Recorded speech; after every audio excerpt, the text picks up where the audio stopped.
Hello friends, welcome to trade to spin. Nifty के weekly analysis के video में आपका स्वागत है। होप आपने हमारा पिछले हफ्ते का वीडियो देखा होगा जिसमें हमने अपने इस हफ्ते के लेवल शेयर किए थे। हमने मेंशन किया था कि हो सकता है निफ्टी 17,000 के आसपास ही एक्सपायरी करे, और 29th को जब निफ्टी की एक्सपायरी थी, निफ्टी ऑलमोस्ट 17,000 के आसपास ही ट्रेड कर रहा था। अगर हम डेली बेसिस के चार्ट पे देखें तो निफ्टी ने यहाँ पर 27 को 17,000 के आसपास क्लोजिंग दी। ट्यूसडे को भी 17,000 के आसपास ही क्लोजिंग दी। वेंसडे को भी निफ्टी ऑलमोस्ट 17,000 के आसपास ही क्लोजिंग देता। 15 मिनट के कैंडल पे देखते हैं अगर, तो वेडनेसडे को निफ्टी ने जो पौने 3 बजे की कैंडल थी वो 17,016, जो कि 17,000 के आसपास ही है। But last half an hour में निफ्टी ने 100 पॉइंट का एक अच्छा जंप दिखाकर एक अच्छी क्लोजिंग दी। हमने जैसा मेंशन किया था निफ्टी ऑलमोस्ट वैसे ही क्लोजिंग देता। हमने अपने वीकली के वीडियो में क्लियरली मेंशन भी किया था कि निफ्टी 17,000 के आसपास क्लोजिंग क्यों दे सकता है। अगर आपने हमारा वो वीडियो नहीं देखा है तो उसका लिंक मैंने डिस्क्रिप्शन में डाल दिया है और आपको ऊपर यहाँ पर आई बटन में मिल जाएगा। सो निफ्टी ने इस हफ्ते एक अच्छी क्लोजिंग दी है। निफ्टी ने जो पिछले हफ्ते का हाई था, निफ्टी ने उसके ऊपर क्लोजिंग दी है। प्लस निफ्टी का जो 50 ईएमए का लेवल था 17,420, निफ्टी ने उस लेवल के पास 17,360 के आसपास की क्लोजिंग दी है, जो कि निफ्टी के लिए क्रूशियल लेवल हो जाता है सस्टेन करने के लिए। अगले हफ्ते के व्यू शेयर करने से पहले हम निफ्टी के मंथली के लेवल्स एक बार देख लेते हैं। ये मंथ की क्लोजिंग निफ्टी के लिए काफी क्रूशियल थी। क्यों? क्योंकि पिछले 3 महीने से निफ्टी लगातार एक नेगेटिव क्लोजिंग दे रहा था और एक फॉल दिखा रहा था। अभी तक पिछले 20-25 साल की हिस्ट्री में ऐसा नहीं हुआ निफ्टी में कि निफ्टी ने 4 महीने लगातार फॉल दिखाया हो। यहाँ पर भी निफ्टी ने 3 महीने फॉल दिखाया, उसके बाद एक जंप लिया। फिर यहाँ आप कहीं भी चेक करेंगे, यहाँ पर भी निफ्टी ने 3 महीने फॉल दिखाया, उसके बाद जंप लिया। यहाँ पर भी निफ्टी ने 4 महीने फॉल दिखाया, लेकिन ये रेड कैंडल जले भले ही थी, लेकिन जो नवंबर 15 की कैंडल थी निफ्टी की, वो क्लोजिंग थी 7,935, और दिसंबर 15 की जो क्लोजिंग थी वो थी 7,946, जो कि नवंबर की क्लोजिंग से करीब 11 पॉइंट ऊपर क्लोजिंग थी। तो ये भी आइडियली निफ्टी की एक पॉजिटिव क्लोजिंग थी पिछले महीने कंपैरिजन में। बट ओवरऑल कैंडल नेगेटिव थी बिकॉज निफ्टी की जो ओपनिंग थी वो हाई थी। तो यहाँ पर भी निफ्टी ने 3 महीने लगातार क्लोजिंग नहीं दिखाई। यहाँ पर भी निफ्टी ने 3 महीने लगातार क्लोजिंग नहीं दिखाई, 4 महीने लगातार क्लोजिंग नहीं दिखाई। यहाँ भी सेम था रीजन। तो ये महीना निफ्टी के लिए काफी क्रूशियल था। प्लस निफ्टी ने जो इस महीने की क्लोजिंग दी है वो दी है एक sort of long legged doji.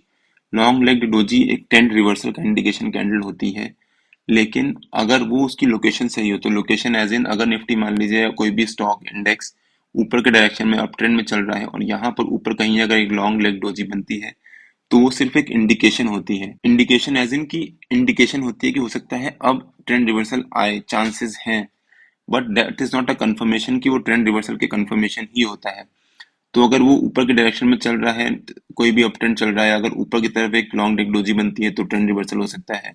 वहीं अगर नीचे के डायरेक्शन में अगर चल रहा है कोई ट्रेंड और उसके बाद नीचे की तरफ अगर एक लॉन्ग लेग डोजी बनती है, तो फिर अगेन ट्रेंड रिवर्सल के चांसेस होते हैं। इसका मतलब ये नहीं कि ट्रेंड रिवर्सल का कंफर्मेशन हो गया। जो निफ्टी ने इस महीने की क्लोजिंग दी है वो दी है लॉन्ग लेग डोजी बनाकर एक। तो निफ्टी का ऊपर का जो रेजिस्टेंस है, निफ्टी अगर मान लीजिए निफ्टी को ऊपर के ट्रेंड अगर स्टार्ट करना है अगर, तो निफ्टी की जो पिछले महीने की क्लोजिंग थी निफ्टी को उसके ऊपर क्लोजिंग देनी पड़ेगी 18,156 18,160 के आसपास। अगर निफ्टी इस महीने या फिर अगले महीने 18,160 के ऊपर क्लोजिंग देता है तो निफ्टी के लिए हो सकता है वो एक पॉजिटिव ट्रेंड स्टार्ट हो।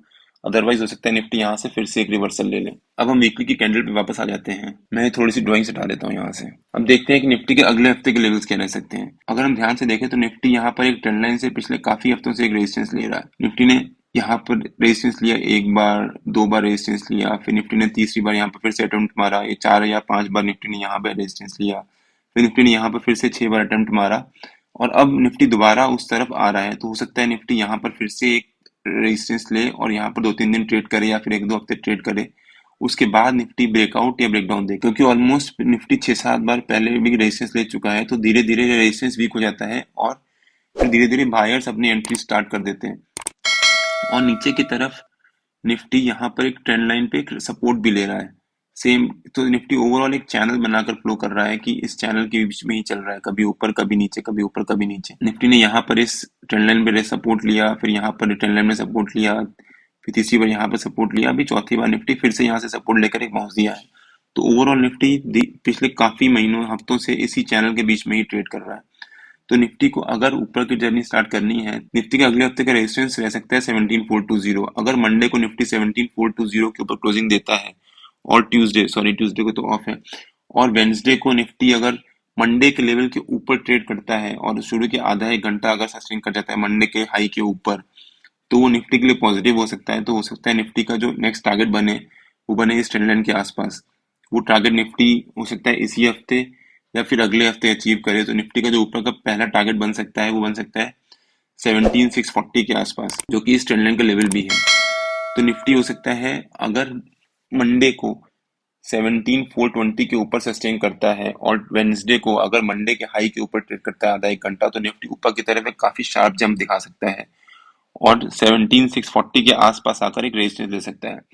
अगर निफ्टी मान लीजिए 17,640 के आसपास आकर क्लोजिंग देता है इस वीक की, और अगले हफ्ते अगर एक दो दिन भी अगर 17,640 के आसपास ट्रेड कर जाता है और उसके ऊपर सस्टेन करता है, तो निफ्टी के लिए ऊपर के लेवल्स ओपन हो सकते हैं और निफ्टी ऊपर के लेवल्स काफी शार्पली अचीव कर सकता है। निफ्टी के ऊपर के लेवल्स जो भी होंगे वो हम अगले हफ्ते के वीडियो में कवर करेंगे। और निफ्टी के नीचे का जो सपोर्ट रह सकता है वो रह सकता है पिछले हफ्ते का लो, जो कि 16,820 था।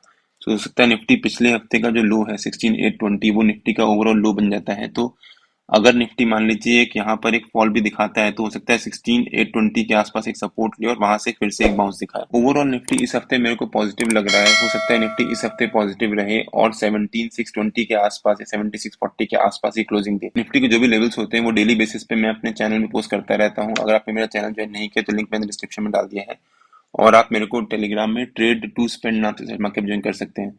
अगर आपको वीडियो अच्छा लगा हो तो please like share and subscribe और बेल आइकन जरूर हिट कर लीजिएगा, सो दैट जब भी मैं अपना अगला वीडियो पोस्ट करूं आपको नोटिफिकेशन आ जाए। Till than happy trading and जय हिंद।